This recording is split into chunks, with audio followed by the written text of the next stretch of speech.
امام نسائی کا واقعہ بتانا چاہتا ہوں۔ اب بنو امیہ کا دور گزر گیا، اب بنو عباس کا تھا، بنو عباس کا دور ہے جب امام نسائی ہوئے، سیاستہ کے ایک امام۔ انہوں نے دیکھا، دمشق میں مقیم تھے تو دیکھا کہ برسر منبر حضرت علی مرتضیٰ کو گالیاں دی جاتی ہیں۔ ان کا دل دکھا، بہت دکھی ہوئے اور حزین اور غم زدہ ہو کر آپ فلسطین کی طرف ایک گاؤں میں چلے گئے تو آپ کا دل دکھا کہ گالیاں دی جاتی ہیں مولا علی المرتضیٰ کو۔ آپ فلسطین کے قصبے میں جا کے بیٹھے اور آپ نے جرأت کی اور مولا علی المرتضیٰ کے فضائل و مناقب پر حدیث کی کتاب لکھی۔ پہلی کتاب تھی جو ائمہ صحاح ستہ میں سے کسی ایک نے حضور کے صحابہ میں سے یا اہل بیت میں سے کسی ایک پر پوری کتاب لکھ ڈالی۔ نہ امام بخاری نے کسی کے لیے لکھی تھی، نہ امام مسلم نے، نہ ترمذی، نہ ابو داؤد، نہ ابن ماجہ تو بعد میں آئے، کسی نے نہیں، نہ انہوں نے۔ ہر ایک نے اپنی کتاب میں مناقب اور فضائل صحابہ کرام اور اہل بیت کے درج کیے تھے، ایک مستقل کتاب نہیں لکھی تھی۔ انہوں نے 194 حدیثیں، کتنی؟ 194 احادیث متصل مرفوع اسانید کے ساتھ مولا علی المرتضیٰ کی شان میں تخریج کی اور خصائص سے علی ابن ابی طالب کے نام سے کتاب حدیث کی مرتب کر دی۔ سیدنا علی شیر خدا کے مناقب پر 194 احادیث کی تخریج کی اور کتاب لکھی۔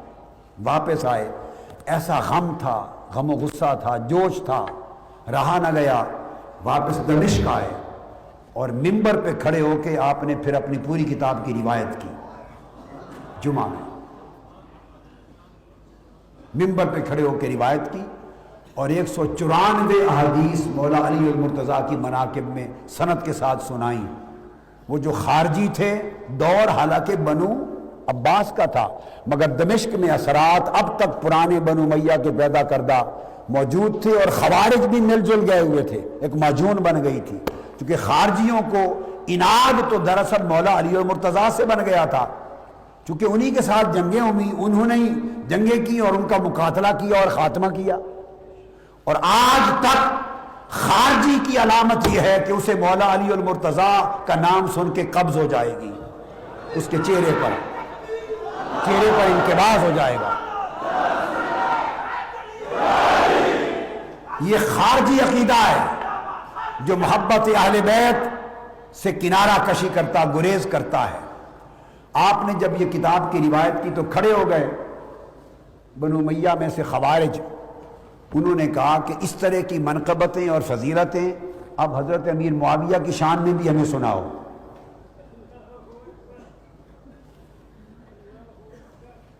اب یہ کہنا ان کا کو حضرت امیر معاویہ کی محبت کی وجہ سے نہیں تھا، ان کو ان سے محبت نہیں تھی، خوارج تھے، وہ صرف فتنہ گری چاہتے تھے، نام استعمال کیا کہ حضرت معاویہ کی شان میں بھی ایسے مناقب روایت سنائیں۔ آپ نے جواب دیا ایسے مناقب و فضائل ان کی شان میں آقا علیہ السلام نے فرمایا ہی نہیں ہے، میں تمہیں کہاں سے سناؤں؟ وہ تو 1500 سال کے بعد ایک فرقہ پیدا ہوگا پاکستان میں، وہ تمہیں سنائے گا گھر کے۔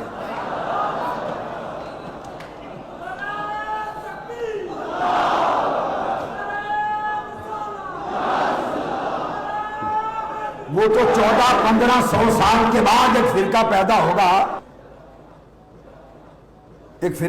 ہوگا اور ان کے فرقے اور عقیدے کا مدار ہی سارا مناقب حضرت امیر معاویہ پر ہوگا، اور اس سے بڑھ کر کچھ ایسے لعین اور جہنمی پیدا ہوں گے کہ جن کے عقیدے کا انحصار مناقب یزید پر ہوگا، اور یزید کو امیر المومنین کہیں گے۔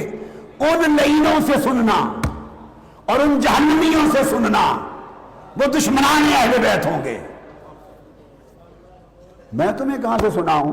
یہ جملہ میں نے کہہ دیا ہے، ایسے نہیں کہ امام نسائی نے یہ بات کہی تھی، مگر جو کہا ہے حق کہا ہے۔ یہ فرقہ آج پیدا ہوا۔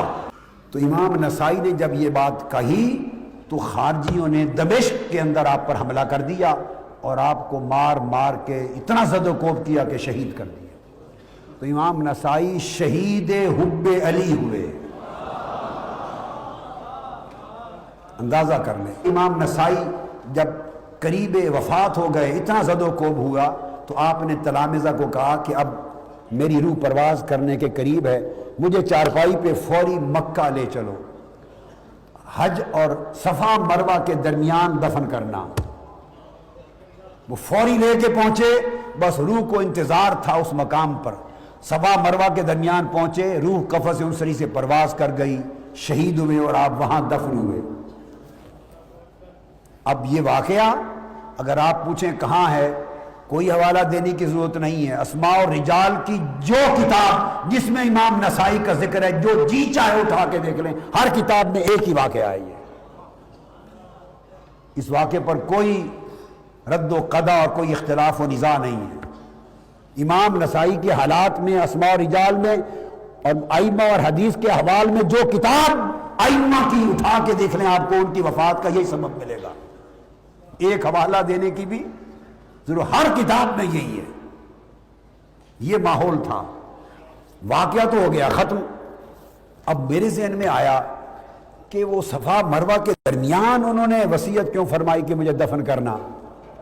اب یہ تو کتابوں میں نہیں ہے۔ جب میں نے پڑھا تو ایک سوال ابھرا کہ صفا مروہ کے درمیان کیوں فرمایا؟ تو دل میں اللہ پاک نے القاء کیا اور میرے دل میں یہ جواب مجھے اس سوال کا ملا، اور یہ ایک ذوقی بات تھی، اور جہاں جو لوگ جن کو حاضری نصیب ہوتی ہے ان کو سمجھ آ جائے گی کہ چونکہ حضرت علی کے مناقب پر شہید ہوئے تھے، صفا مروہ اس لیے کہا کہ صفا اور مروہ کے درمیان باہر کی طرف محلہ بنو ہاشم ہے، وہیں مولا علی اور مرتضیٰ کا گھر تھا، وہیں حضرت خدیجہ الکبریٰ کا گھر تھا، وہیں سیدہ فاطمہ، تو تمام بنو ہاشم، حضرت عبد المطلب اور حضرت عباس، کل بنو ہاشم، باب بنی شیبہ، بنو عباس، جب صفا مروہ آپ کرتے ہیں تو آپ کو سارے دروازے محلہ بنو ہاشم کے اندر کھلتے نظر آتے ہیں۔ انہوں نے کہا کہ اس جگہ جا کے دفن کرو جہاں سے حضور کے اہل بیت اور بنو ہاشم اور علی کا آنا جانا تھا، جس زمین پر ان کے قدم لگتے تھے وہی قبر بن جائے۔